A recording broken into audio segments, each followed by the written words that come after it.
దివ్యాత్మ స్వరూపులైన KMC channel ప్రేక్షకులకి నమస్కారము. ఇప్పుడు క్రియాయోగ ప్రశ్నలు జవాబులు అనే శీర్షిక చెప్పుకుంటున్నాము. నమస్కారం స్వామి. నమస్కారం అండి. స్వామీజీ, ఉల్లిపాయ ఎల్లిపాయ ఎందుకు తినకూడదు?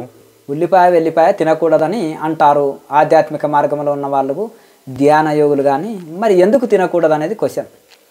అయితే ఎందుకు తినకూడదంటే వేదం చదివే వాళ్ళు, బ్రాహ్మణులు ఉల్లిపాయ తినొద్దని ఎందుకు చెప్తారు? నోరు దుర్వాసన వస్తుంది, ఉల్లిపాయలో నోరు తిరగదు, నాలుక మందంగా మారుతుంది, పళ్ళలో చూడండి ఆ నోట్లో దుర్వాసన వస్తుంది ఉల్లిపాయ తింటే.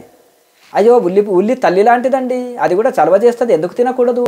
పప్పులో ఉల్లిపాయ లేనిది రుచికి రాదు, బోండాలలో ఇంకా రకరకాల కూరల్లో ఉల్లిపాయ వేస్తేనే బాగుంటుందండి అని చాలామంది అంటారు. ఆలు చేసిన మనకు ఆలు, బంగాళదుంపలు అందులో ఉల్లిపాయ వేస్తే రుచి వస్తుందండి, పప్పులో కూడా ఉల్లిపాయ వేస్తే, సాంబార్లో ఉల్లిపాయ లేనిది ఎలా తింటామండి?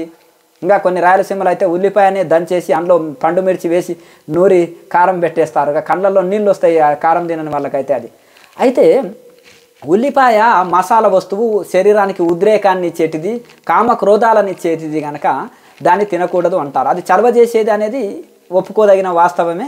దానికంటే ముల్లంగి తీసుకోవచ్చు, చలవనిస్తుంది. కీర దోసకాయ తీసుకోవచ్చు, దోసకాయ తీసుకోవచ్చు, సోరకాయ తినవచ్చు, ఇవన్నీ చలవ చేసేటిది కదా. పచ్చిది కోసుకొని తినవచ్చు, కీర దోసకాయ కూర చేసుకోవచ్చు, ఇవన్నీ చలవనిచ్చేటివే కదా. ఉల్లిపాయ బదులు ముల్లంగి వేసుకోండి, ఉల్లిపాయ రుచే ఉంటుంది అది కూడా కాస్త. కనుక దానికి ప్రత్యామ్నాయంగా ఉన్నాయి కదా, లేకపోతే మనం అది వేరు. కనుక కొన్ని కేవలం నాలుక రుచే తినొద్దు.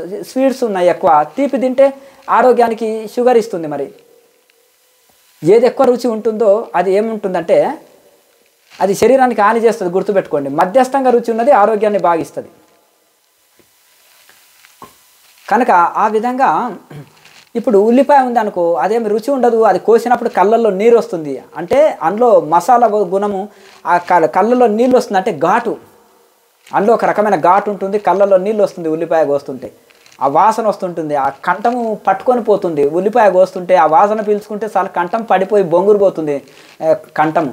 అలాగే మనకు నోట్లో దుర్వాసన కూడా వస్తుంది. వెల్లిపాయ కూడా శరీరానికి ఉద్రేకాన్ని కలిగించేది, అది కొంత వాతాన్ని కొట్టేస్తుంది అనేది మంచిదే, అంటే ఒప్పుకోదగిన విషయమే. కానీ అది ఉద్రేకాన్ని ఇచ్చేది మసాలా వస్తువు కనుక ఆధ్యాత్మిక సాధనలో కూడదని చెప్పారు. దానికి ప్రత్యామ్నాయంగా ఎన్నో ఉన్నాయి. అల్లం వేసుకోండి, అల్లము విపరీతమైన జీర్ణశక్తిని పెంచుతుంది. అలాగే వెల్లిపాయ గ్యాస్ ట్రబుల్ ఇస్తుంది. ఎవరు వెల్లిపాయ ఎక్కువ తింటారో గ్యాస్ ట్రబుల్ వస్తుంది వాళ్ళకి, జీర్ణం కానివ్వదు ఆహారాన్ని. కానీ వెల్లిపాయని ఇలా నలిసి కొంచెము మోకాళ్ళకు రాసుకుంటే మంచిదే, మోకాళ్ళకు కొంచెము కాళ్ళ నొప్పులు ఫ్రీ అవుతాయి. కానీ ఎల్లిపాయ తినుటకు కూడదు. కానీ వెల్లిపాయని మనకు బదులు అల్లము ఎక్కువ వేసుకోండి.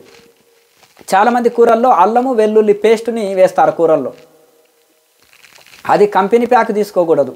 అందులో అన్నీ మురిగిపోయినవన్నీ తీసి ప్యాకింగ్ చేసి పాడవకుండా కెమికల్ వేసి ప్యాకింగ్ చేసి పంపిస్తారు. కానీ డైరెక్ట్ అల్లంని కొని అప్పటికప్పుడు పేస్ట్ చేసి కూరల్లో వేసుకోండి, దంచి వేసుకోండి, లేదంటే ఫ్రెష్గా డైరెక్ట్ పేస్టు దంచి పెడితే నిల్వ ఉండదు. అది అల్లము పసుపు కలిపితే ఒక 4 రోజులు ఉంటుంది, కానీ అట్లా పెట్టకూడదు, బుడగలు వచ్చేస్తుంది. కనుక అల్లం అప్పటికప్పుడు ఫ్రెష్గా దంచి వేసేయాలి. కూరల్లో వేస్తే గుమగుమలు సువాసనలు వస్తుంది, జీర్ణశక్తి పెరుగుతుంది, కూర రుచి వస్తుంది. ఎంత ఎక్కువ వేసుకుంటే అంత గ్యాస్ ట్రబుల్, మలబద్ధకం ఇవన్నీ ఏది ఉండదు, కాళ్ళ నొప్పులు, వాతము శరీరంలో ఉండదు. ప్రతి కూరల్లో వేసుకోవచ్చు, ప్రతి కూరల్లో. సాంబార్లో వేయండి, ఎంత బాగుంటుంది. సాంబార్లో కొంచెం పచ్చి కొబ్బరి, నువ్వుల పొడి, అలాగే కొంచెం కొబ్బరి పొడి, ఒట్టి కొబ్బరి కానీ పచ్చి కొబ్బరి కానీ పొడి వేయండి. లేదంటే మంచిగా ఇవన్నీ ఎంత గుమగుమలు వస్తుంది. గానుగ నూనె లాంటిది ఒక స్పూన్ వేయండి, ఈ నూనెల కొద్ది కూడా. కనుక కిలోలు పోయినా కలిసి ఒక స్పూన్ చాలు గానుగ నూనె అయితే. మనం ఇంట్లో కూడా మిషన్లు వచ్చినాయి, పట్టుకోవచ్చు. పల్లి కానీ శనగలు, ఇది ఏవైనా అన్ని రకాల నూనెలు ఇంట్లోనే పట్టుకోవచ్చు మనం. అలా ఇవి మంచిది. ఈ రిఫైండ్ ఆయిల్లో ఏం చేస్తారంటే ఫ్యాట్ అంతా తీసేసి చేస్తారు, అది నిలువుండుట కోసం రిఫైండ్ చేసి అందులో ఇంత కెమికల్ వేస్తారు, అందుకనే పాడవకుండా ఉంటుంది. కనుక ఈ రిఫైండ్ ఆయిల్ కంటే కూడా అది మనం గానుగ నూనె చాలా శ్రేష్టం. ఇవన్నీ కూడా మనము కొబ్బరి నూనె కానీ మనమే పట్టుకోవచ్చు, పల్లి నూనె, తర్వాత కుసుమ నూనె, అలాగే నువ్వుల నూనె, ఇవి మనం మిషన్ తోటి ఇంట్లో పట్టుకోవచ్చు కూడా. చిన్న మిషన్లు కూడా వచ్చినాయి కదా ఇప్పుడు. లేదంటే గానుగ దగ్గరికి వెళ్ళి పట్టించుకొని రావచ్చు, 6 నెలల వరకు పాడవదు. కనుక ఈ విధంగా సాధ్యమైనంత వరకు మనం ఇంట్లోనే తయారు చేసి వాడుకుంటే చాలా శ్రేష్టము. కనుక ఎల్లిపాయ ఉల్లిపాయ అనేది మసాలా వస్తువు కనుక శరీరానికి ఉద్రేకాన్ని ఇచ్చేటివి, శరీరంలో కామక్రోధాలు పెంచేటివి, అలాగే శరీరానికిలో కొంత మనోవికారాలు కలిగించేటివి, వీర్య నష్టాన్ని కలిగించేటివి కనుక ఇవన్నీ కూడా ఉద్రేకాలు రజోగుణాన్ని పెంచేటివి కనుక మసాలా వస్తువుల కిందికి వస్తాయి. కాబట్టి ఆధ్యాత్మిక మార్గంలో ఇవి ఋషులు శాస్త్రాల్లో ఇవి వద్దని చెప్పారు. భగవద్గీతలో కూడా ఆహార నియమాల్లో తమో గుణస్తులు ఏం తింటారు, రజోగుణస్తులు ఏమి, సత్వగుణస్తులు ఏ భోజనం చేస్తారు అనేది 3 డివైడ్ చేసి చెప్పారు. తమో గుణస్తులు ఇదే ఇప్పుడు పాచిపోయింది, సద్దిది, అలా రకరకాలుగా సారం లేనివి, శక్తిహీనాలు తింటారు, దానం చేసిన అటువంటివే చేస్తారు. రజోగుణస్తులు మసాలా వస్తువులు ఎల్లిపాయ ఉల్లిపాయ మాంసం ఇటువంటి ఒక్క తింటారు, అవే దానం చేస్తారు. అలాగే సత్వగుణస్తులు నెయ్యి, పాలు, పండ్లు, కలకండ, ఆకుకూరలు, పప్పు దినుసులు ఇటువంటివి మంచి శుద్ధి ఆహారము, మితాహారము ఇవి తీసుకుంటారు. దీన్ని బట్టి వాళ్ళు ఏ గుణంలో ఉన్నారో తెలుసుకోవాలన్నమాట. కనుక ఈ విధంగా మనము చాలా మంచిది. మసాలాలు వాడకూడదు, శరీరానికి అవి ఉద్రేకాన్ని ఇస్తాయి. మసాలా వస్తువులు, మసాలా పౌడర్లు కానీ అలాగే మనం అప్పటికప్పుడు తయారు చేసుకోవాలి. కొన్ని ఇప్పుడు మనం చెప్పిన అల్లంని మనమే దంచేసుకోవాలి. అలాగే మనము ఇంట్లో కావాల్సిన మెంతులు, జీలకర్ర, వాము ఇటువంటి మనమే దంచి కూరల్లో వేసుకోవాలి. కొబ్బరి పొడి, పల్లి పొడి, వేరుశనగ పొడి, తర్వాత మన నువ్వుల పొడి ఇటువంటి కూరల్లో కొంచెం ఒక్కొక్క స్పూన్ వేస్తే చాలా రుచిగా వస్తుంది. కూర గుమగుమలాడిపోతుంది, మంచిది, సారంతో కూడుకుంటుంది కూర కూడా. అప్పుడు నూనె 1 స్పూన్ వేసినా సరిపోతుంది. తాలింపు వేయకున్నా రుచిగా ఉంటుంది, ఎందుకంటే ఇందులో నూనె శాతమే ఉంటుంది కనుక ఇవన్నీ కూడా మనం మసాలా ఎల్లిపాయ ఉల్లిపాయ వాడకూడదు. వెల్లిపాయ బదులు అల్లం వేసుకోండి, చాలా రుచిగా ఉంటుంది. ఉల్లిపాయ బదులు ముల్లంగి వేసుకోండి. అయ్యో మా నాలుకకి అది అభ్యాసమైంది, అది లేనిది ఉండలేమండి అనుకుంటే ఉల్లిపాయ వాడేటోళ్ళు ముల్లంగిని కూరల్లో వేసుకోండి. ఉల్లిపాయలాగా అది కొంత కవర్ చేసి మనకు మంచిగా ఇస్తుంది.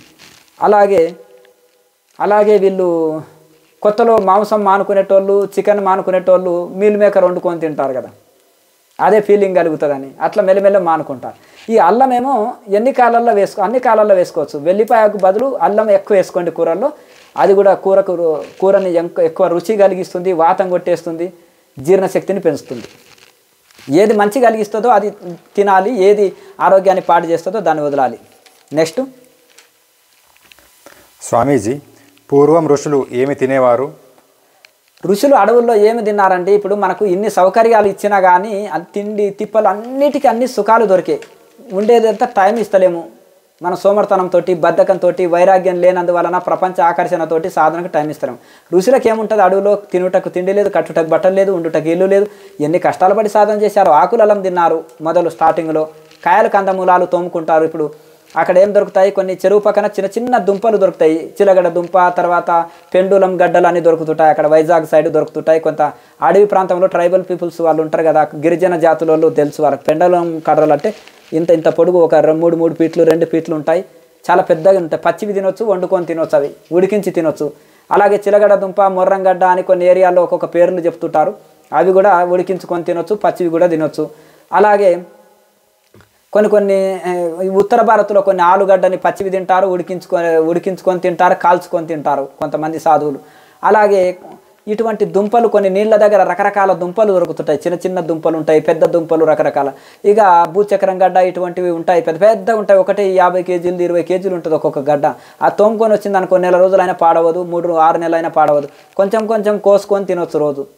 అట్లా ఆ అడవుల్లో రేయికాయలు, మంగకాయలు, కలింకాయలు అని రకరకాల కాయలు, దుంపలు సీజన్ని బట్టి ఒక్కొక్క సీజన్లో ఒక్కొక్కటి వస్తుంటాయి. అవి దొరికితే తెచ్చి పెట్టుకుంటారు. వారానికి 2 రోజులకు అట్లా పోయిందంటే ఒక వారానికి తెచ్చి పెట్టుకుంటారు. అవసరం ఉంటే కొంచెం తీసుకుంటారు. ఒకసారి ఏం దొరకకున్నా ఇన్ని నీళ్ళు తాగానే ఉంటారు. ఆ యోగ బలం చేత వాళ్ళ శరీరం తట్టుకుంటుంది. ఏం తీసుకున్నా మితాహారమే తీసుకుంటారు. వాళ్ళు ప్రకృతిలో ఏది దొరికితే, ఐడియా లేనిది అడవిలో కూడా జీవించలేరు. తెలివి, అడవిలో ఎలా జీవించాలనే తెలివి ఆ ప్రకృతే మనకు నేర్పుతుంది. ఆ సమస్యలు, ఆ కష్టాలు, ఆ బాధలే మనకు ఏమి తిని జీవించాలనేది ఆ విధంగా అవి నేర్పుతుంటాయి. ఆ వాతావరణానికి అనుకూలంగా మనం తయారయ్యే స్థితి వస్తుంది. మనం ఏం చేస్తామంటే మనకు అనుకూలంగా వాతావరణాన్ని మార్చుకుంటాం. ఇప్పుడు పట్టణంలో ఉండి వచ్చిన ఆయన ఆ పల్లెటూరులో వచ్చి ఉన్నాడు అనుకో, ఆయనకు టీవీ, ఫ్రిడ్జు, హీటరు, ఇవి గ్రైండరు, కుక్కరు, సిలిండర్ అన్నీ కావాలి. అర్థమైంది కదా? మరి పల్లెటూరు అయిన ఆయన దీనికి పట్టణంలో అభ్యాసం అయ్యి వస్తాడు. మరి పట్టణంలో ఉన్న ఆయనకి అన్ని సౌకర్యాలు కావాలి. ఏదైనా ఆశ్రమానికి వచ్చారనుకో, గురువుగారు ఇదే టాయిలెట్, ఇదే బ్రాండ్ ఉండాలి, ఇదే ఏసీ ఉండాలి, ఇదే ఇది ఉండాలి, హీటర్ ఉండాలి, ఇదే బ్రాండ్ ఉండాలి, ఇదే లిఫ్ట్ ఉండాలండి ఆశ్రమంలో. ఈ గురూజులను కూడా హైటెక్ గురూజులు చేస్తారు. మళ్ళీ ఈ గురూజులకు ఇది లేకపోతే నడవదే, స్వాములకు ఇది లేకపోతే నడవదే అంటారు.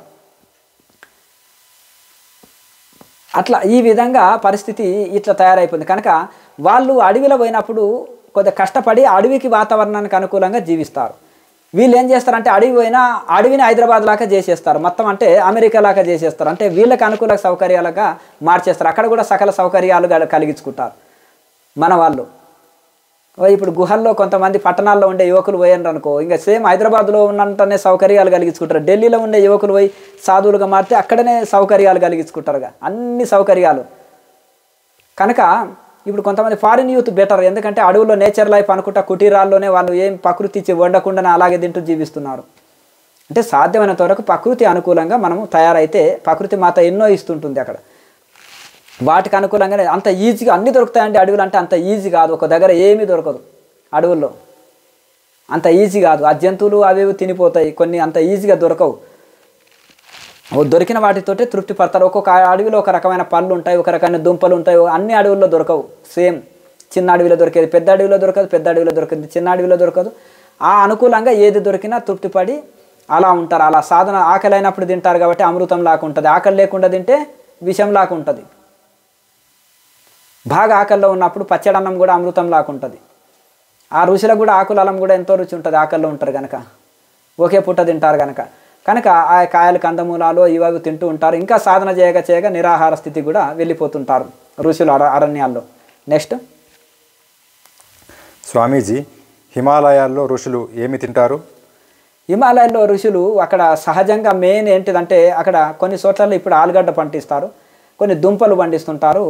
ఇక చెట్లు కూడా అది ఐసుకు ఎవరైతే ఐసు ఎక్కడ మంచు కురుస్తుందో అక్కడ చెట్లు ఆకులు రాలిపోతాయి. చెట్లు కూడా ఎక్కువ మంచే ఉంటుంది. దాహం వేస్తే ఇంత మంచే నోట్లు వేసుకుంటారు. మంచుగడ్డ ఐసుగడ్డని నోట్లు వేసుకొని చప్పరిస్తారు దాహం వేస్తే. ఇంకా అవే మంచు నీళ్ళతోటే స్నానం చేస్తుంటారు. వాళ్ళ చలిలో ఆకలి తక్కువ ఉంటుంది కొంచెం. అక్కడ కొంతమంది పచ్చి ఆలుగడ్డలు ఏమైనా పండితే చేసుకుంటారు, ఏమైనా దుంపలు దొరికితే తీసుకుంటారు. ఇక సహజంగా ఆకులలం కూడా తీసుకొనగలుగుతారు. ఇలా సాధన చేయగా చేయగా చేయగా వాళ్ళు నిరాహార స్థితిలోకి వెళ్ళిపోతారు. కేచర్ ముద్రలో ఉండి ఎలవేళలా సమాధి స్థితిలో గడుపుతుంటారు కాబట్టి బయటికి ఆకలి అనిపిస్తే ఏమైనా ఆకులలం దీన్ని కూడా జీవించగలుగుతారు. ఇంకా ఇప్పటి పరిస్థితి వేరులేండి. ఇప్పుడు ఆ బద్రీనాథ్, కేదార్నాథ్ ఇటువంటి యాత్ర స్థలాల్లో ఉండేటోళ్ళు ఇప్పుడు లగ్జరీ జీవితం ఉంది. ఇప్పుడు పరిస్థితులు వేరు, అప్పటి పరిస్థితులు వేరు. ఇంకా చలి పడ్డప్పుడు మళ్ళీ కిందికి వచ్చేటోళ్ళే ఉంటారు మ్యాక్సిమం. చలి ఉన్నప్పుడు కూడా మంచు పడి గేట్లు బంద్ అయినప్పుడు కూడా అక్కడే గేట్లలో ఉన్నోళ్ళు వాళ్ళు ఒరిజినల్ వాళ్ళు. ఇక వాళ్ళకి ఏది అవసరం లేదు, సౌకర్యాలు లేరు. కాలమాన పరిస్థితుల్లో కొంత మార్పుకు వస్తుంటుంది. ఇప్పటి కూడా ఎందరో నిరాహార యోగులు ఉంటారు. కొంతమంది సూక్ష్మ శరీరంలో ఉండేటోళ్ళు ఉన్నారు, కాయ కందమూలాలు పచ్చివే తినేటోళ్ళు ఉన్నారు. అట్లా పరిస్థితిని బట్టి వాళ్ళ స్థాయిని బట్టి అది ఉంటుంది. వాళ్ళ స్థాయిని బట్టి, వాళ్ళ వైరాగ్యాన్ని బట్టి, వాళ్ళు ఉండే పరిస్థితులను బట్టి ఉంటాయి వాళ్ళ భోజన విధానం. నెక్స్ట్ స్వామీజీ, ప్రతి ఒక్కరూ నిరాహార స్థితిని చేరుకోవచ్చా? చేరుకోవచ్చు. ఇప్పుడు ఎందుకు హిమాలయాలో ఎందుకు మనకి ఇక్కడ మాణికేశ్వరి మాత అమ్మగారు మరి 80 సంవత్సరాలు అన్నాహారాలు తీసుకోకుండా జీవించింది కదా. ఛత్తీస్గఢ్ రాష్ట్రంలో సత్యనారాయణ బాబా గారు మరి ఇప్పుడు 32 సంవత్సరాలు అన్నాహారాలు తీసుకోకుండా తపస్సులో కూర్చున్నాడుగా, ఎండా వాన చలి. హిమాలయాలో కూడా యూత్ మరి సకల సౌకర్యాలు ఉంటాయి, 10 రకాల భోజనాలు చేసుకొని తింటారు. గుహలు హీటర్ ఉంటుంది, వేడి నీళ్ళ స్నానము ఇవన్నీ ఉంటాయి.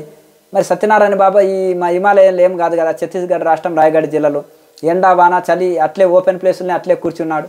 పెద్ద ఆశ్రమం కట్టినా ఆయన ఉండే దగ్గర కాంపౌండ్లో ఓపెన్, పైన ఏముండదు. ఎండకి ఎండుతాడు, వానకు నాంతాడు, చలికి వణుకుతాడు, వస్త్రాలు కూడా ఉండవు, చిన్న టవల్ కట్టుకొని ఉంటాడు. మరి అంత కఠోర తపస్సు చేస్తున్నాడు కదా ఆయన, నిరాహార యోగి కదా. స్నానం లేదు, బాత్రూమ్ టాయిలెట్స్ ఏం లేదు, తినడు తాగడు, నిరాహార యోగి కదా. మరి కనుక ఒక హిమాలయాలు అనడానికి లేదు, అంతటా ఉన్నారు తపస్సు చేసేటోళ్ళు. కాకపోతే హిమాలయాల్లో కనిపించకుండా రహస్యంగా ఉంటారు. సూక్ష్మ శరీరంలో కూడా కొంతమంది మహనీయులు ఉంటారు. అలాగే ఇప్పుడు ప్రహ్లాద్ జాని గారు కూడా చూడండి, మోడీ గారి గురువు. మరి ఎంతమంది ఆయన మహానుభావుడు 96 సంవత్సరాలు జీవించి అన్నాహారాలు లేకుండా మొన్నటి వరకు జీవించి చూపెట్టాడు కదా. అట్లా ఇటువంటి వాళ్ళు అక్కడక్కడ చాలామంది ఉన్నారు. మీడియా ముందుకు రాకుండా రహస్యంగా గుహల్లో కొండల్లో ఉండేటోళ్ళు ఎందరో నిరాహార యోగులు ఉన్నారు. ఇంకా కొంతమంది ఒక కప్పు పాలు తాగేవాళ్ళు, కప్పు టీ తాగేవాళ్ళు, ఎంతోమంది ఇంటర్వ్యూ కూడా చేసిన. తమిళనాడు సాధువు జస్ట్ ఒక గ్లాసు టీ తాగుతాడు. ఈయన నారాయణ స్వామి అని నారాయణపురం మరి పెబ్బేరు దగ్గర ఉంటుంది. మరి అక్కడ ఆయన ఒక గ్లాసు పాలు తాగి ఉండేవాడు రోజు. చిన్న టీ గ్లాసు పాలు. ఆయన కూడా పాపం 86, 90 సంవత్సరాల వరకు జీవించారు మరి. కనుక అట్లా ఆ విధంగా అట్లా మితంగా తీసుకొని రోజు ఒక పండే తీసుకోవడము, లేకపోతే రోజు ఒక ఏదో ఒకటి ద్రవాహారము, లిక్విడ్ ఆహారం కొంచెమే తీసుకొని ఉండేటోళ్ళు, కొంతమంది అసలు ఏం తీసుకోకుండా ఉండేటోళ్ళు కూడా ఎందరో అక్కడక్కడ ఉన్నారు. హిమాలయాల్లో కూడా నిరాహారులు ఎందరో ఉన్నారు. అది సాధన ఒకేసారి అన్నాహారాలు బంద్ చేస్తే ఇది లేదు. యుక్తాహార విహారస్య అని భగవద్గీతలో చెప్పినట్టుగా కేవలం ఆహారం తీసుకోకపోతే రుచి అనబడడు, యుక్తాహార విహారం చేయాలి. ఎవరైతే బలవంతంగా ఆహారాన్ని వదిలిపెడితే 4 రోజులు ఇంద్రియాలు కంట్రోల్లో ఉంటాయి. మళ్ళీ తర్వాత బాగా ఆహారం తీసుకున్నప్పుడు ఇంద్రియాలు చంచలమవుతాయి. ఎలా అంటే పేషెంట్ ఉన్నప్పుడు ఏది రుచించదు, మత్తుగా పడుకొని ఉంటాడు. మళ్ళీ ఆరోగ్యం సరి అయిన తర్వాత అన్నీ కావాలి అన్నీ తింటా అంటాడు కదా, ఇదే పరిస్థితి ఉంటుంది. కనుక కాకపోతే ఇంద్రియాలు కంట్రోల్ చేయాలంటే మితాహారంతో మెల్లమెల్ల కంట్రోల్ చేసుకుంటూ విచారణ ద్వారా సాధన వలన మితాహారంతో కంట్రోల్ చేసుకోవచ్చు. కేవలం ఆహారమే వదిలిపెట్టి సాధన చేయకుండా ఉంటే ఆ తిననన్ని రోజులు కంట్రోల్లో ఉంటాయి. మళ్ళీ ఎక్కువ ఆహారం తీసుకున్నప్పుడు మళ్ళీ కంట్రోల్ తప్పుతాయి. కనుక ఇవన్నీ తెలివిగా ఎవరికి వాళ్ళు విచారణ చేసి ఇట్లా వెళ్తుండాలి. నిరాహార స్థితి అనేది బాగా కఠోర వైరాగ్యం ఉండాలి. మెయిన్ తీవ్ర వైరాగ్యం ఉండాలి, తీవ్ర సాధన ఉండాలి. యోగ మార్గంలో కొన్ని ముద్రలు ఉంటాయి. ఇప్పుడు కేచర ముద్ర లాంటివి సిద్ధింపజేసుకోవాలి, కొంత ప్రాణాయామంలో పట్టు సాధించాలి. అలాగే తీవ్ర వైరాగ్యం ఉండాలి, తీవ్ర తపన ఉండాలి. నాకు ఏదొద్దు భగవంతుడే కావాలనే తీవ్ర తపన ఉన్నప్పుడే అది సాధ్యమవుతుంది, కానీ అంత ఈజీగా అయ్యేది కాదు. అలాగే యోగంలో అది కరెక్ట్ గత జన్మ సంస్కారం చేత వాళ్ళకు యోగం శరీరంలో వంటబట్టి సెట్ అయిపోయినప్పుడు ఆ స్థితి తప్పకుండా అందుకోనగలుగుతారు. ఇప్పుడు కలెక్టర్ ఎవరు చదవలేరని కాదు, చదవగలుగుతారు. కానీ దానికి అంత పరిశ్రమ చేసి చదివినప్పుడు కలెక్టర్ అవుతారు. అలాగే దానికి కూడా కొన్ని ప్రాసెస్ ఉంటుంది. దాన్ని కరెక్ట్గా కొంతమంది యోగాభ్యాసం వలన, అలాగే కాయకల్ప చికిత్స వలన, కొన్ని మూలికల వలన ఇట్లా చేస్తూ చేస్తూ చేస్తూ సాధన డీప్కి వెళ్ళిపోయినాక ఇవేమి లేకుండా కూడా నిరాహార స్థితి అందుకుంటారు. కొంతమంది గత జన్మ సంస్కారం చేత సాధనలో ఉన్నత శిఖరాలు అందుకున్నప్పుడు నిరాహారులుగా మారిపోతారు. ఇట్లా వాళ్ళ గత జన్మ సంస్కారం చేత సాధన మీద ఆధారపడి ఉంటుంది.